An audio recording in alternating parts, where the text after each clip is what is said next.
How to increase screen timeout in iPhone.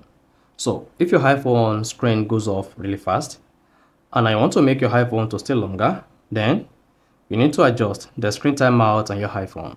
So if I none of this, you found this offer informative, please don't forget to like and then subscribe. Now the first thing you want to do when you want to increase screen timeout on any iPhone is you want to go to your iPhone settings.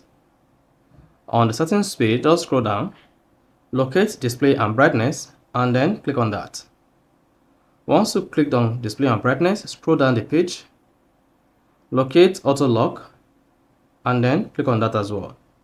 Under auto lock, you have view options here ranging from 30 seconds to never.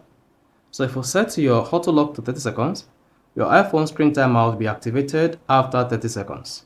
And if you set this to 5 minutes, you only have 5 minutes before your iPhone screen automatically turn off. Now, to increase the screen timeout on your iPhone, all you just need to do is choose between 1 minute and 5 minutes. Advisably, 3 minutes is good.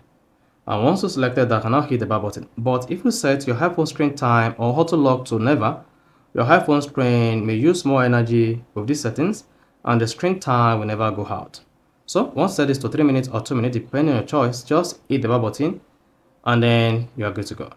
So that is basically how to increase screen timeout in iPhone. So if you found this offer informative, please don't forget to like and then subscribe.